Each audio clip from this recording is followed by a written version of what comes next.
Hi, Bella. Hi, Ann. Well, I'm Ann Althouse, as you may know, and I'm here with Bella DePaulo, who has a book called Singled Out. Hi, Bella. Welcome to Blogging Heads. Yes, thanks for inviting me. We did this once before a while back, but I botched the recording, and I apologize for that. But we have all new material, and this will be fresh and lively. We've forgotten it all anyway, right? It never runs out. So you're out there in California where it's like about 5:25, right? That's right. And I'm in Madison, Wisconsin. So it's an evening Blogging Heads on the topic of being single. And I noticed the subtitle of your book is How Singles Are Stereotyped, Stigmatized, and Ignored, and Still Live Happily Ever After. Right. And now I'm going to get to the second part of the subtitle in a minute, but I want to ask about the first part of it first. How singles are stereotyped, stigmatized, and ignored. Come on, you're whining. Right. Is it really that bad? Well, it's not as bad as racism or heterosexism. It's not as bad as a lot of the isms. And yet, but you want to get in on the ism action for the singles. That's right. That's right. Only because it really is there. And it's there in the stereotyping, it's in the stigma, it's in the discrimination. So do you want me to start telling you about some of that? Yeah, tell me some of the things that you found and what set you out on your journey to write this book and why we should care about singlism. Because, you know, I think a lot of people think singles kind of have it easy.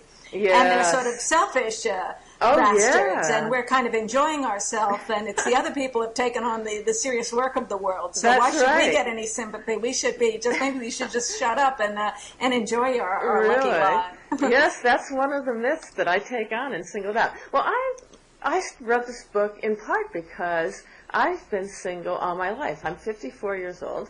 I love being single, but I don't love the kinds of attitudes by other people that seem to come with it, or all the discrimination that I've come to call singlism. So, you know, I have this whole other area of research. I've been an expert on the social psychology of lying and detecting lies for 20 years. So, well, then you ought to know whether people are lying when they say they're happily single or happily married. Well, actually, one of the main findings of that research is that it's really hard to know when people are lying or telling the truth.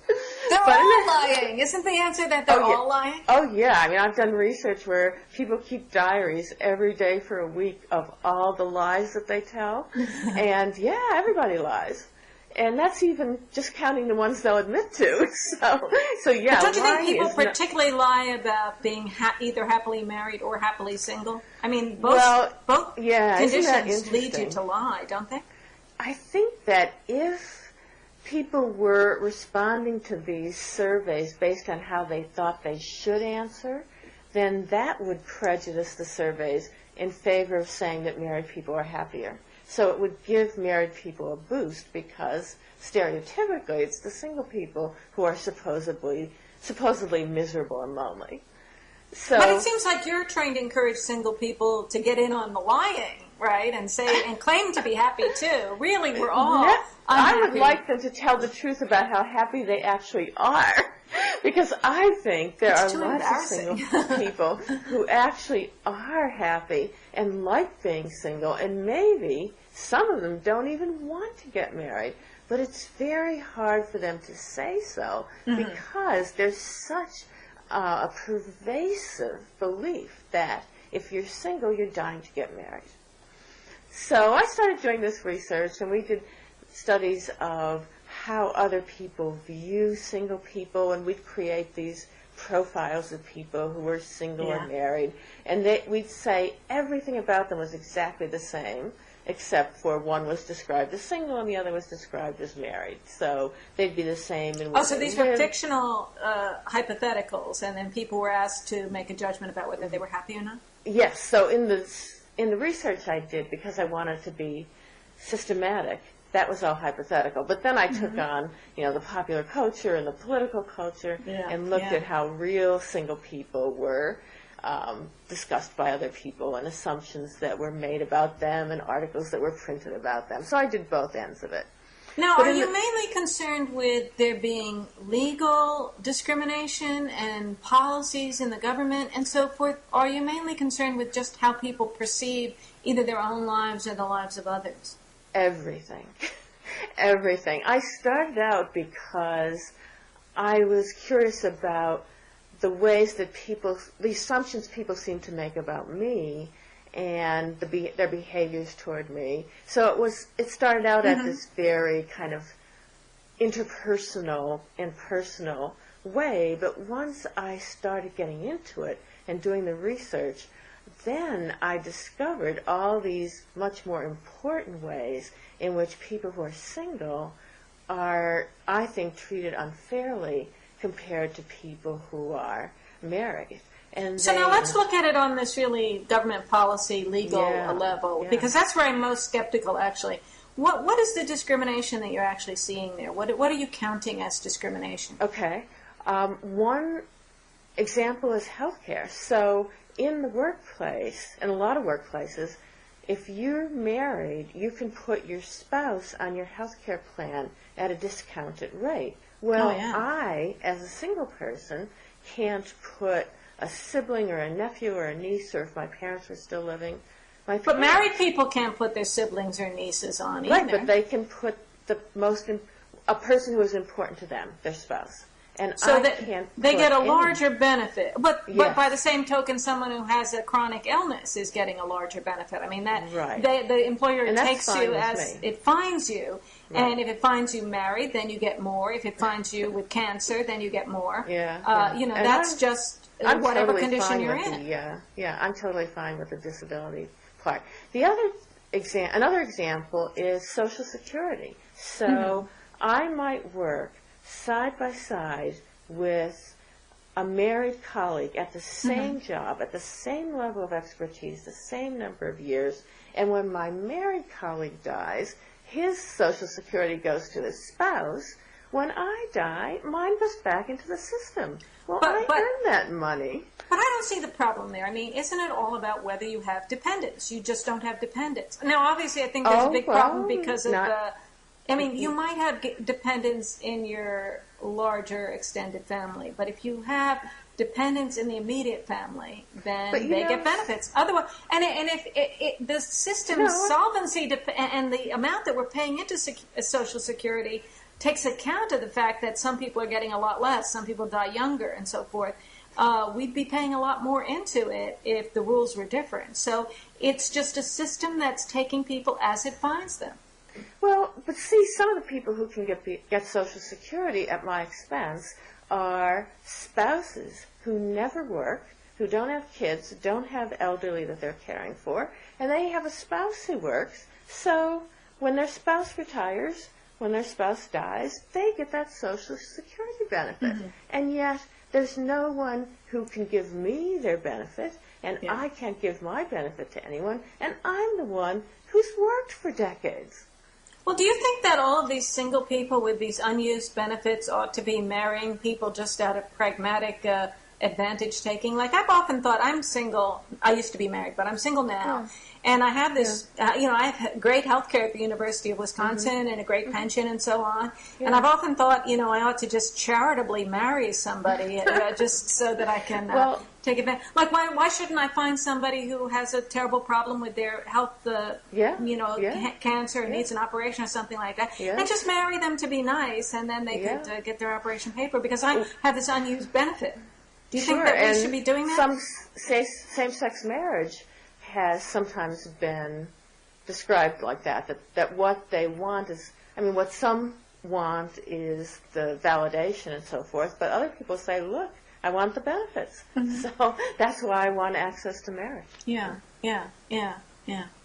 But it seems to me that it's not the same kind of discrimination as racism or sexism, because it's basically a system of benefits that's roughly defining the scope of the benefit to the immediate family and to what usually is who's dependent on whom, and at its core has to do with people who stay home and bear children and take care of children and devote their life to that, which is a great social good Yes, and a so great why not- tradition, obviously, of human culture. And that's the way it's defined. That's the benefit. And the benefit has to have some scope to it. And some people can't use the whole scope. Some people get more out of that benefit than others. But it's basically defined according to principles that aren't about expressing any kind of hatred or disrespect to single people. I think we should change our system to accord with the way that people really do lead their lives. So we need to base laws and policies on the way people actually do live,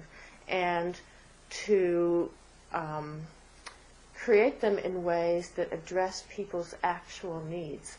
There's a great book on this that came out pretty recently, Nancy Polikoff's book called Valuing, or Beyond Same-Sex and Heterosexual Marriage, Valuing All of Our Families. And she argues that we need to look at what it is that our laws were trying to accomplish, and then go directly to what they're trying to accomplish, rather than using shortcuts like, are you married? If you're married, then your benefits go to a spouse, and if you're not married, it's like you don't have anyone. I haven't read that book, but I have a former colleague named Martha Feynman, who's a law professor, who's written about, basically said that everything should be about dependency and not about the heterosexual relationships or sex at all. It should be about dependency. Right. I mean, what on the other hand, isn't there a problem with having a standard that is so fuzzy that it would consume a lot of resources to determine who is your dependent? And so basically all we have in the current system is just kind of a rough approximation of who's dependent. But obviously it's based on tradition, and it's not fair because there's no same-sex marriage, and that's a big flaw in it. But there are these more radical ideas like you seem to be expressing, and I know Martha expresses, which have to do with just redefining who gets the benefits at all, and having it be much more about dependency, so that grandmothers who take care of grandchildren and things like that would all be involved. And it would really not be about honoring the sexual relationship between men and women, or women and women, or men and men, or anybody. It just wouldn't be. Why would it have anything to do with sex at all? It would just have to do with dependency. And there's some sense in that, but I have a little trouble seeing how it would be administered. Yeah, that would have to be worked out. But there's a great example of this, which unfortunately failed at the highest level. In Canada, these two women who were sisters and have lived with each other forever and had all of the interdependencies of any married couple, except they weren't having sex with one another. And their argument was the same as mine, and I think the same as Martha Feynman's, which is, why shouldn't they qualify for the same benefits and protection that a married couple should? Well, some of it gets back to my sort of pragmatic point I was making before, which is that people like to get financial benefits. And I might say, well, I want this because I just want to help whoever I want to help, and I want to be the channeler of benefits to other people. There's a lot of room for once you have these government systems, there's a lot of room for people to want to take advantage and to really do things that are unfair. So, I mean, one thing about marriage is that it's a black letter, it's a distinct line. And then you make commitments and you owe things too. It's not just about I want my advantages. It's I'm making commitments, I'm obligating myself. I'm locking myself into a government system, and then I get something back because of it. It's not just give me my benefits. Yes, although the benefits you get from the government are not conditional on good behavior. So you can be treating your spouse very badly, and still you will get all of those 1,136 benefits and protections that are written into the federal laws. Yeah. I just have trouble seeing how, if you want to erase marriage as the determining line, what would substitute for it, and wouldn't there be a lot of abuse, and wouldn't the whole thing become horribly more expensive? Not necessarily. I think it would take some work to work it out, but this is such a key moment, I think, historically and sociologically, where the place of marriage in our lives has so dramatically changed, both demographically. So my favorite statistic is that American adults now spend more years of their adult life unmarried than married. And that's such a dramatic difference. There are more households composed of single people living solo than households composed of mom, dad, and the kids. That's a huge difference. Even then, going back only as far as 1970, it was way reversed in the other direction. And also... Well, wait, isn't some of that people are living a lot longer, and so you have all of these women who are outliving their mates? Or people are delaying marriage, so then it's just a matter of the timing and the length of life? Aren't you sort of exaggerating the importance of singlehood if it's about these transitional phases of life? You see it at every phase. So in young adulthood, the age at which people first marry has been creeping upward since 1956 and is now at the highest age it's ever been at. And divorce is still at a high level, though that's not growing. And women especially don't remarry as readily as they used to when they do get divorced or widowed.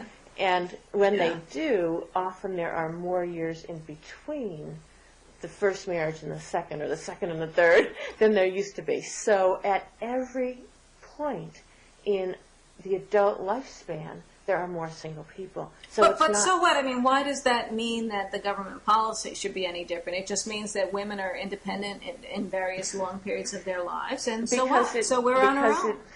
Because it means that the laws that were created on the assumption that people will spend most of their adult lives married are based now on a false assumption.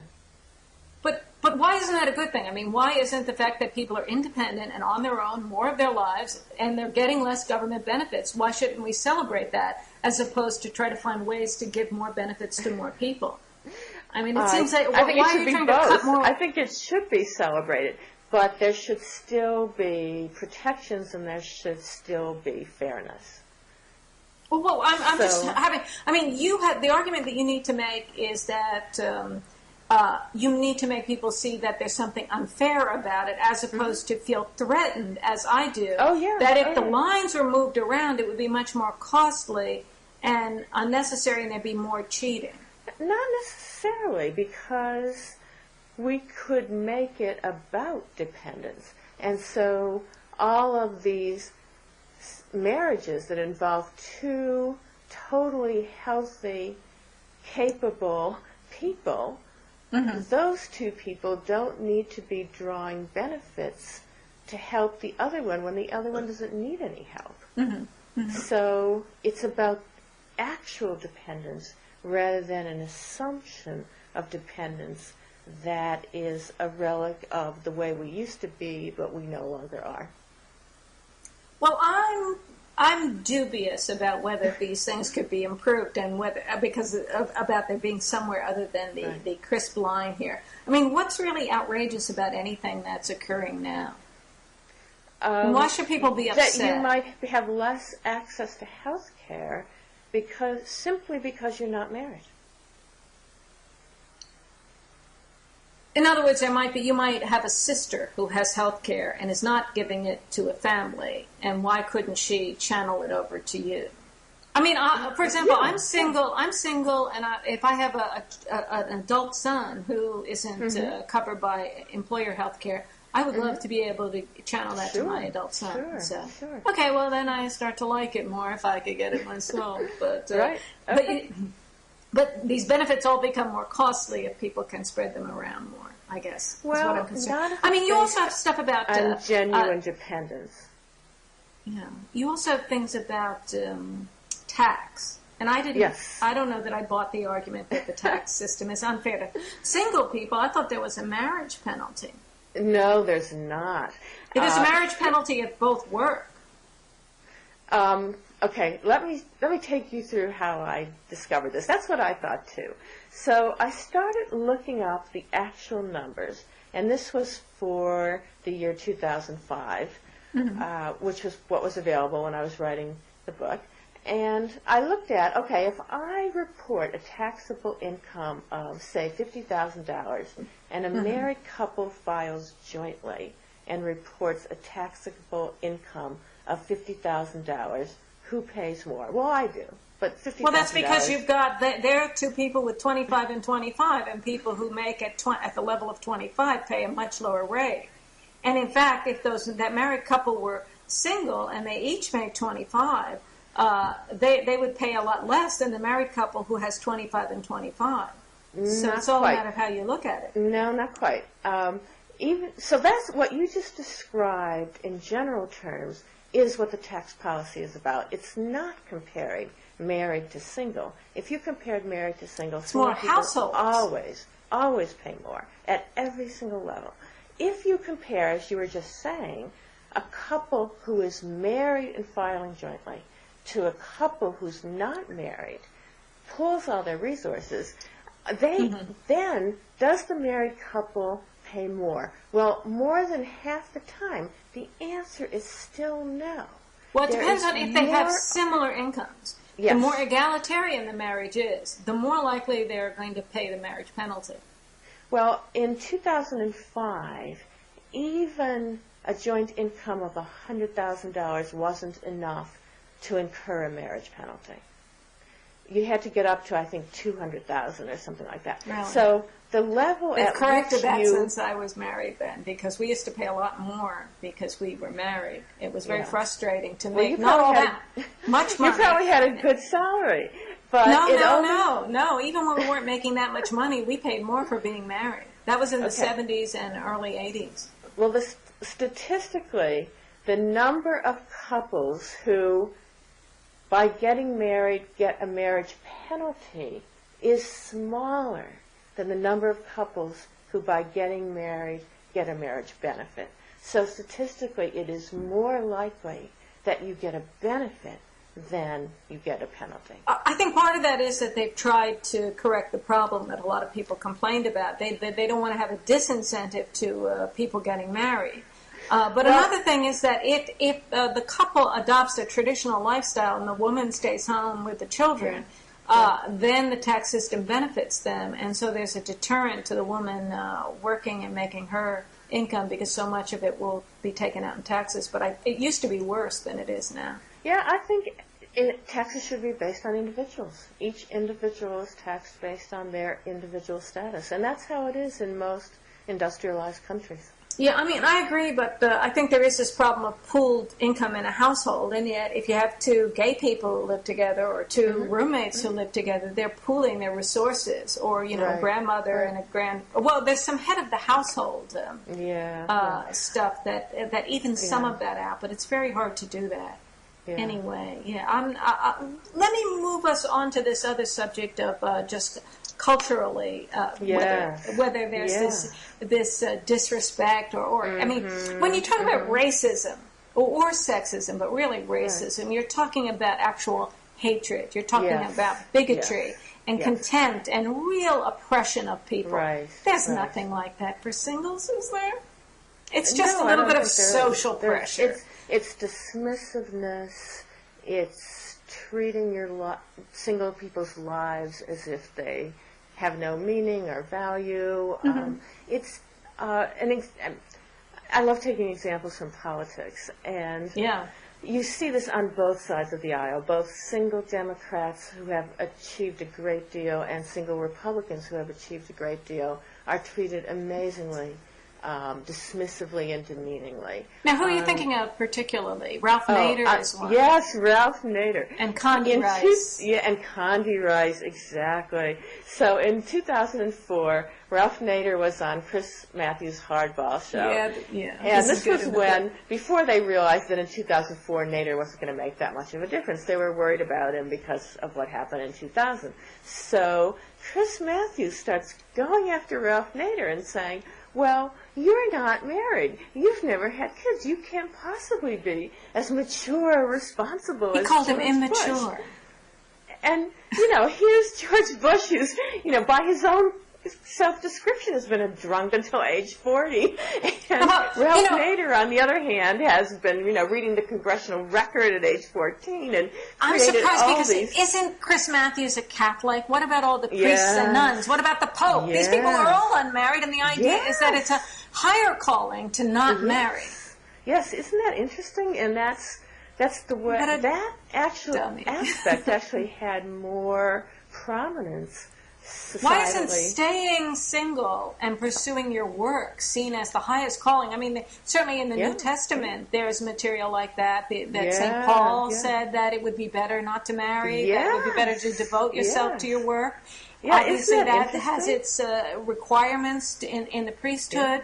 And so there is this higher life where you're really devoted to your work. I mean, there are many things you can... I mean, I'm not married now, and I know there are things that I can do in my work because I don't have people around me who are saying, cut that out, you got to pay attention to me, who would be frustrated by that. You know, I've lived both ways. I've had little kids, I've had a marriage, and I know there are things that I do now that I'd love to do and that I think are worthy.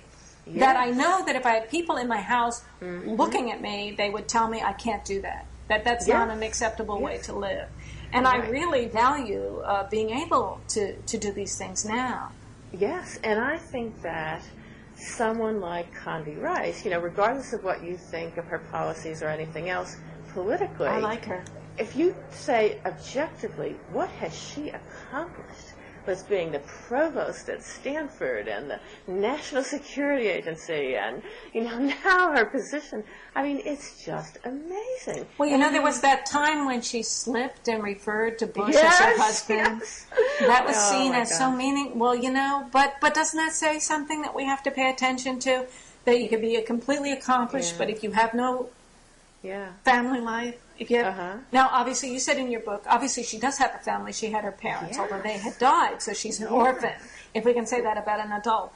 But, you know, there is an idea that if you have no one to come home to, that you could, if you were to die in your bed, would anyone, how long would it take before they notice? Would your pets be eating your face, or what would really happen? You know? And that's why I gather examples in the chapter about older single people, about people who were married and died and there was no one there and they couldn't figure out who the person was. I mean, not that it's funny, but there was somebody right in the town near where I live who went out swimming and died, and no one could recognize them. Or they might be so decomposed by the time anyone comes in. Even aside from drowning, you could be at home in your chair. You know, you sometimes read stories of someone who's discovered 20 years later and they've become a mummy. People are very afraid of that. People are afraid of dying alone. You know, I sometimes think, why are people so afraid of dying alone? The most horrible thing would be to die with other people, like in a plane crash. Wouldn't you prefer to die alone as opposed to dying in a big crowd? It would be horrible. Yeah, and the other thing people say, and that they're afraid of, is growing old alone. And I have two answers to that. One is, I hope I get to grow old alone. In the sense if you're a woman living. and married, you should expect that you will end up alone. Yes. But I love living alone, and I hope I stay well so that I can live alone forever. But the other part of that is... Well, you're not going to live forever, but I know what you mean. For as long as I live. But the other part of that is that I don't think living alone defines being alone. So I think because I have family that I'm close to, very close to, friends that I'm very close to, I don't at all feel alone. In fact... I feel that I have the best combination for my temperament of time spent alone and loving the solitude. Yeah, I mean, I love that's great, Go ahead, I'm sorry. Yeah, and time spent with other people because I'm also sociable. The idea that you can control it, that when you want your solitude, there's no one to say, cut that out. And yet you can go out, you can arrange things, you really do value your friends, you value your time with other people, yet you have this restorative solitude time. Right. You know, it's really interesting around the holidays because a lot of people will say or imply, oh, don't you feel self-conscious going to holiday parties on your own when they're all couples? And the fact is, I don't. You know, I walk into these parties and I see all these couples, and you know some people are only there because their spouse dragged them there. Yeah, and some of them don't like each other that much. Yeah, and I think I'm here because I actually want to be here, and I'm enjoying meeting these people and socializing with them, and I'm really happy that when it's over, I go back to my place and I have my solitude. So I feel that I have the best of both worlds. You know, I think that some people really are introverts. You know, did you ever read that old article that was in the Atlantic years ago, How to Care for Your Introvert? No, I'm going to have It's to about a find married. it. Oh, I'll put it up in the links, but it's by thank Jonathan you. Rauch. Really? It's a really good article, and I think the man is married, and he's trying to explain to people who live with introverts what they need. That when they're with other people, they also need restorative time on their own to really kind of recover. They feel drained. There really are a lot of people who have that kind of personality orientation, and they need different things from what a lot of people think. Another some great people want book company on that all the time. is Party of One, Annalee Rufus's book. She calls it the Loner's Manifesto. Yeah. It's really well done. You know what I've been wondering? See what you think about this. I wonder if the balance between autonomy, being alone and liking solitude, and being connected, is starting to tilt a little more toward people liking and appreciating their solitude. So think back, say, when we grew up. I think we're roughly the same age. When a lot of families were. Yeah. I'm 54. Yeah. Anyway, you said that before, so I thought I would confess. Okay. A lot of families were in small places. Kids shared bedrooms. There's a lot of togetherness.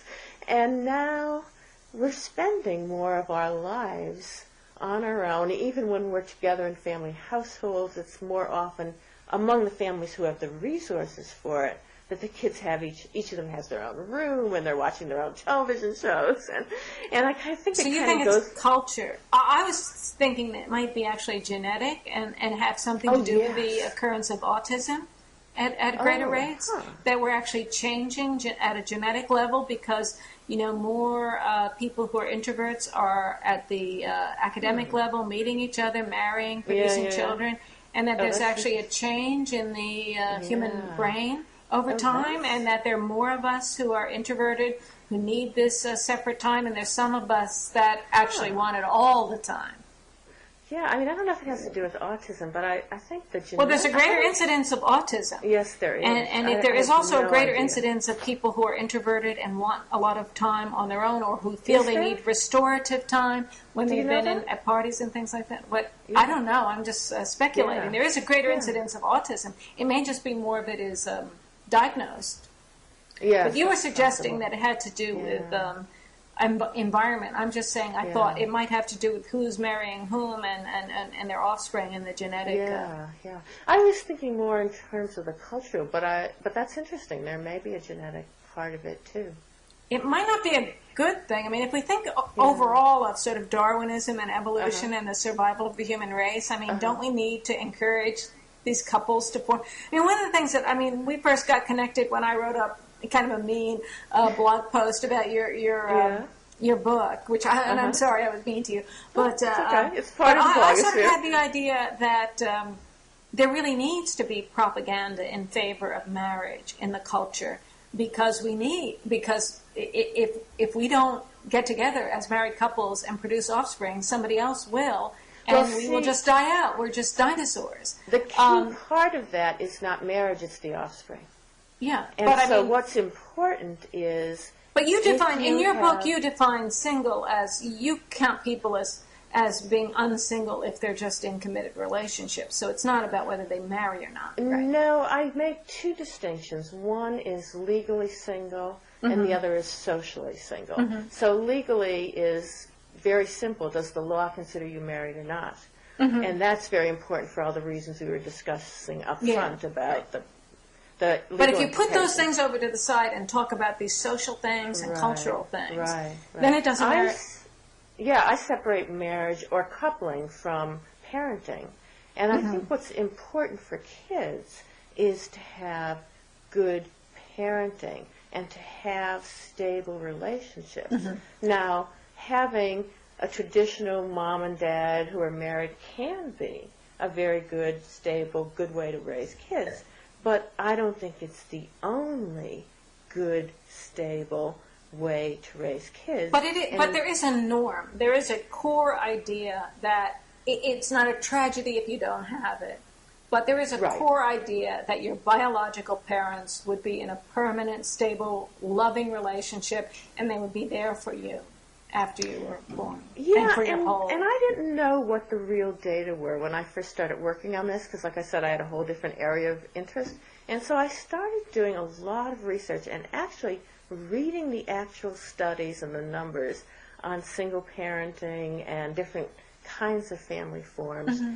And one thing is that the difference between being raised by a single mother and a married mom and dad is often not that great. So when you hear people say, oh, kids of single parents are doomed in all these ways, often those statements are great exaggerations. The other part of it is that I think in our culture, since we're so focused on nuclear families, we undervalue other people who can be important in a child's life, such as other relatives like grandparents or aunts and uncles or close family friends. And there's some interesting cultural research. One of these studies looked at 39 different cultures, and the more collectivist cultures had kids who were not as, did not have as hard a time when their parents got divorced or when their parents' marriage was in trouble. And that may be because of the importance of a wider range of people in their lives. And in fact, you even see it. I didn't get to put this in Singled Out because it came out after I wrote my book.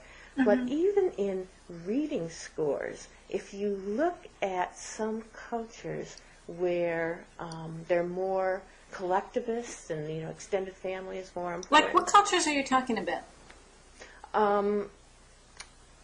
Thailand, Indonesia. Aren't you talking about people where cultures where people are much less, well, free? I mean, in the United States, we expect to have a lot of individualism, a lot of freedom. Right. Well, and I don't think we want all the grandparents horning in on our lives all the time. No, I so understand. you can be sort of romanticizing these third world countries and so on. But I'm a little skeptical of that as to whether it has any value. I mean, you like your single life with no children. The idea that there are these other cultures where the whole big family is horning in on you all the time. I just don't see that as the future of America. Oh, no. I don't either. But what I'm saying is that there are single parents in this country who have people who are there for their children. They might be grandparents, or they may be friends who have been in their lives forever, or they may be, you know, relatives that they are close to and want to see. Yeah. And yet, those people, it's like they're invisible. It's as if you're a single parent, you are raising your child single-handedly. But I think a lot of people are. I think if you don't have the father in the house caring about his own children, that you don't, you know, that you really are missing. For most people, it's not necessarily true, but for most people it really is true, and that it's a very lonely life. I think there are a lot of, one of the things about marriage in our culture is that I think a lot of people who don't marry really are very solitary and lonely. You talk about how happy you are, but you also say, oh, you have all of these friends. But I think there are a lot of people who are solitary enough or socially awkward enough or just, you know, whatever, imperfect enough, that if they don't have a mate, if they don't have their soulmate in the house, they're really going to be very solitary, or maybe just an adult with children. And it's a big problem. There's a lot of loneliness, you know. You say happily ever after, but, I mean, I think that for most people, if they don't find someone to marry or live permanently with, they're going to be pretty lonely. They're going to be sad. Well, I mean, they don't have to be sad. And feeling pity for them is not making it any better. I understand that, right? But I really think that... on older singles in Singled Out, because I looked at studies like that, and older women who are unmarried, especially the ones who have always been single, have astonishingly low levels of loneliness. Now, that doesn't mean there aren't some who are very lonely. Of course there are. There are 92 million single people. Some of them are going to be lonely. But statistically, the studies I think of, even the married people are lonely. Hundreds and thousands of people really don't bear that out, especially for women. And I think one of the important reasons for that is that women do nurture their friendships. And I think this is one way, I mean, if somebody is single and lonely, they're more likely to be a man than a woman. Yeah. And I think part of that I think your book is very oriented toward women, don't you think? That you're not really that interested in how lonely men are. I think it's one of the few books that really looks at both single women and single men. Mm-hmm. I mean, there's a special chapter on single men, but they run all the way through it. Oh, and one of the discriminations that we never talked about, single men get paid on the average at 26% less than married men, and that's control. Because they're the kind of men who haven't been able to attract a woman. They want a woman. These are inferior men. No, because these studies control for whether they have the same accomplishments, years on the job, etc. In fact, my favorite But what about their social skills? What about their attractiveness? My favorite study was with identical twins. And you take identical twins, the married man will be paid 26% more on the average. But isn't he fired up and motivated to support his dependents? I mean, no. there are other considerations. Oh, that's or great. It may be that the unmarried one has other kinds of personality problems or sluggishness. And, no. You know, that's what Steve Knock claims. He has this book called Marriage in Men's Life, and he tries to make the claim that married men are higher achievers and they're working harder and they're more integrated in their community. And they get women. They're different. The one thing we know about them is they got a woman. That alone is an important data point, right? They had a certain amount of and look, even his own data. I went to his book. I looked at his numbers. His own numbers don't support that. They are not contributing more to their professions, their professional organizations, their well, why do you think they're paid more? You think that the people who decide to pay are just favoring them because they are prejudiced against singles? Yeah. Read that part, because I go through his arguments line by line, and they're very much like yours. I really appreciate that. I mean, I really think that if people are going to do social science, they shouldn't lie, and they shouldn't have a hypothesis that they want to prove. Well, they might have a hypothesis, but they should be scientific about it. And I think there are a lot of problems with that you do a good job of, Thank you. Well, when I poking went some into holes. it, like I said, like the thing with the health, that married people are healthier, is really very funny in the book. But obviously there are people who are and then you get popular press if you come up with certain conclusions, even though the science underlying it is terrible.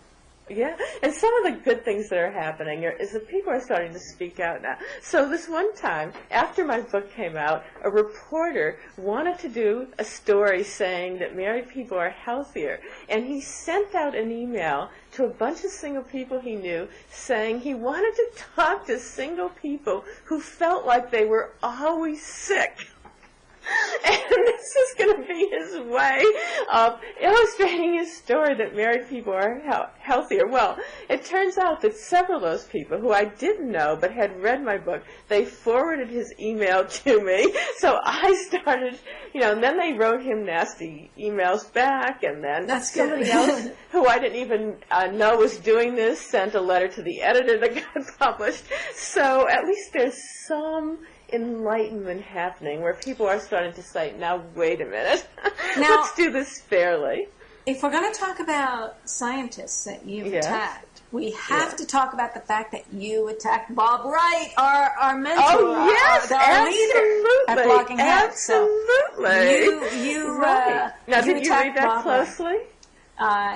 You attack him on page 162 of your book. I did. Yes. And it refers to page 102 of his book. And yes, I did read all of that. And I feel like I have to defend Bob now. Okay, let's hear it. Bob, I hope you noticed this. I'm defending you. All right, Bella.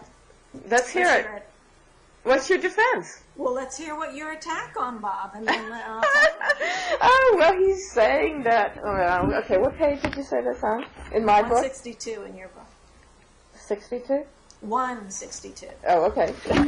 It's about the idea that unmarried men, that if there aren't available women to be married, that the idea that that men without women are going to be charged up by their sexual desires. Here's my favorite quote. Your guy, Wright, says, it's not crazy to think that there are homeless alcoholics and rapists who, had they come of age in a pre-1960s social climate amid more equally distributed female resources, would have early on found a wife and adopted a lower risk, less destructive lifestyle. Now, but what's wrong with that? What's wrong with that? Why isn't that absolutely true?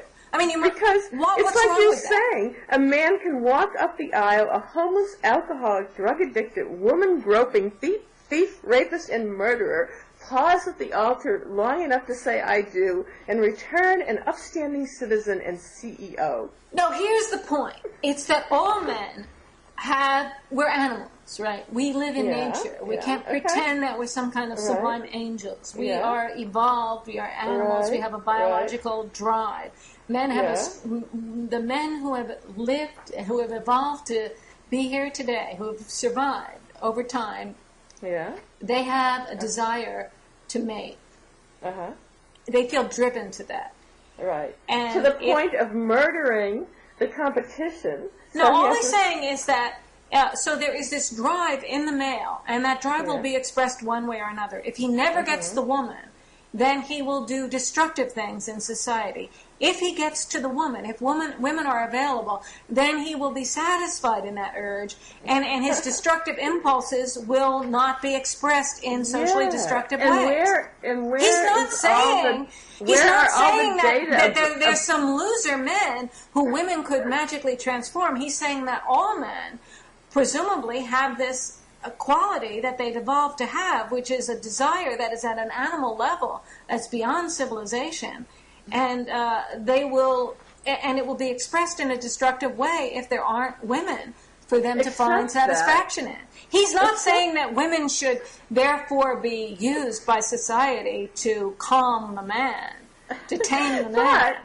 But he's only saying that urge is there, and that if women aren't available, it will be expressed in a destructive way. Isn't that absolutely true? No, because once they get married, then you have intimate partner violence, and violence against women is primarily intimate partner violence. So in this study, let's see if I can find it, the National Violence Against Women Survey, 64% of women who reported being raped, physically assaulted, or stalked since age 18 most men were don't victimized abuse their by wives. a current or former husband, cohabiting partner, boyfriend, or date. So, that doesn't refute what Bob wrote. I mean, the idea is that the male animal has evolved and is not fully, I mean, civilization is this latter-day creation, but we are animals, and the male animal has these impulses that in a civilized society are going to be violent in various ways. They're very destructive, and the relationship with the woman has an impact on that. It's true that if you are in a married relationship, there might be physical abuse too. That animal quality could be expressed in the. It's not like it's going to go, but he doesn't say that it would. I don't think that's an attack on Bob's theory in any way to say that married men might also be violent in their relationship. I don't think he would deny that. Okay, so. I think it's just you have to recognize that people are animals in nature, and that there is a drive to mate, which is why we're here in the first place. But that, I understand the feminist point, and I agree with it, that women shouldn't just be instruments of taming of men. And I don't want to be used that way. I would refuse that form of service. But I think to perceive that that's a phenomenon in the world is something that we ought to be honest about admitting that it exists. I am a feminist, but I'm not making an argument based on ideology or feminism. I'm making an argument based on data. And consider something else Wright says. You think some men are just violent, bad men, and they'll either be violent in the world, or if they're in a marriage, they'll be violent in the marriage. They're just bad people. No, I wouldn't say. I mean, there could be a character component to it, but I think violence has a lot of components to it. Some might be characterological, others are environmental stressors, etc. But let me read another claim of his. He says that single men are more likely to commit robbery, quote, to gain the resources that may attract women. Now, how preposterous is that? I mean, robbery is supposed to make a man more attractive, or women are so stupid that they think that if a guy robs to get resources to attract them, they're not going to notice, or they're going to find that, alluring? Well, obviously we don't want a sleazeball street robber, but women are attracted by wealth, correct? Yeah, but not by wealth that is gotten by robbery. Not if it shows. But this amassing of this urge to amass wealth so that you can get the female is something that Bob is saying exists on a biological level. Now, some very skillful men will become educated and will use business and will do everything on the up and up. The more desperate men who are less skillful will take that same urge and do something very socially destructive, which is robbery. Now, obviously, that won't get them the woman. But they're part of a system in which women are attracted by wealth.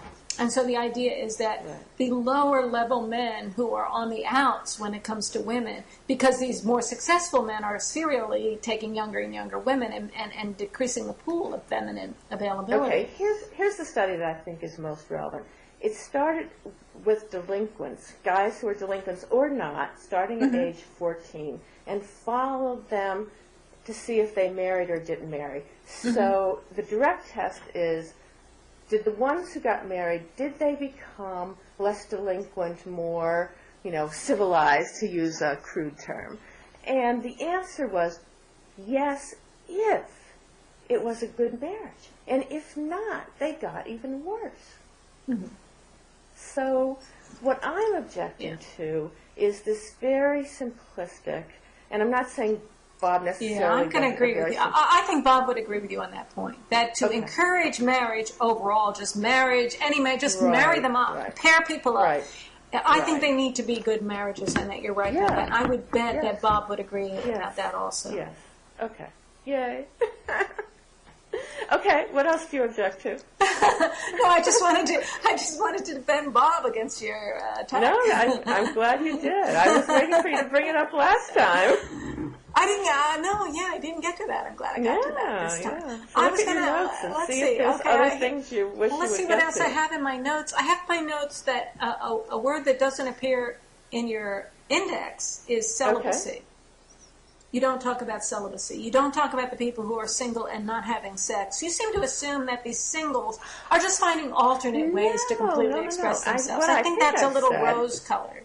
No, I think what I've said is that sex is another one of those things that we've gotten way carried away with, to the extent that we think that that's the be-all and end-all, and everybody wants to have the most sex with many different people. And in fact, what I'm trying to say is we've gone too far to that end, as opposed to earlier times when we used to think, it was shameful if women especially wanted to have a lot of sex. Well, I think we need to get back to a recognition that sexual desires and appetites are variable.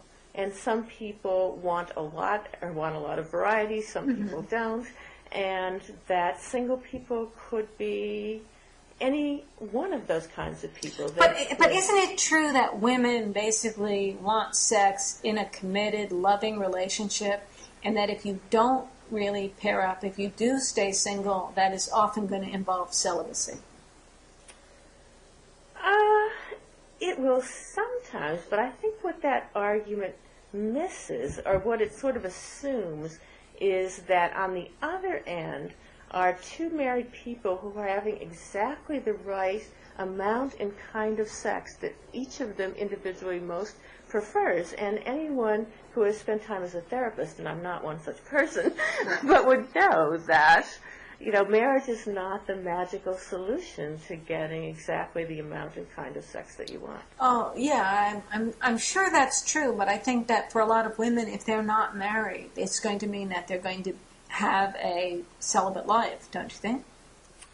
Or an unhappy sex life? Well, again, I think it's in Chapter 2. I have some notes on that. The National Sex Survey, which is been conducted by Ed Lyman at the University of Chicago, that has a lot of data on that. And again, it's not the extreme positions that you sometimes hear. Although, again, I need to say that the best studies are the ones that follow people over time. So you can see how their lives change if and when they marry compared to when they were single. Because when you just compare people who are currently single or married or divorced or widowed, you don't know if they're different people. Whereas if you can compare the same people over time, and of course younger people are going with to have that happiness study that I like so much, then you can see that when people first get married, the people who get married and stay married get a small increase in happiness around the time of the wedding, but then they go back to being as happy or as unhappy as they were before. And that only happens for people who get married and stay married. The ones who get married and later divorce are actually becoming less happy as the day of their wedding approaches. So they don't even get the honeymoon effect. So that was a long way of saying... But now you reverted to talking about happiness, and I was talking about sex. Right, but let me tell you what I was trying to get at. I don't know of any studies of sex that follow people throughout their lives so you can see what they're getting compared to what they want and how that relates to their happiness. And without that's being more able to multidimensional, very hard to calculate all of that. Yes. So, but without being able to do that, then you have the problems that I described at the beginning of the Chapter 2 on science and the single person, where, you have these claims being made about single and married people, which if they were ever made about, let's say, drugs, by drug companies, you would be appalled. It's a level of bad science. Yeah. And there's so much pop journalism that takes place with just these little hints of possible correlations, and then they get news stories and everybody talks about them. There's just some horrible science. It's really embarrassing. And I've been trying to stay on top of that. Yeah. I do some blogging for the Huffington Post, and I have a Living Single blog for Psychology Today. Yes. We should send the links in, and we'll link to all of those, and people can read this. Let me, as we're getting close to the hour, let me just come back to one question and make this my last question. This was my first point that I really encountered when I read about what you're writing about. And that is this idea that maybe there's a reason why there is all of this pro-marriage propaganda, and that the culture, the interests of the culture are quite aside from individual happiness, that the culture has an interest in the formation of families, the raising of children, that marriage serves those interests quite apart from the interests of the individuals, and that is why it's propagandized.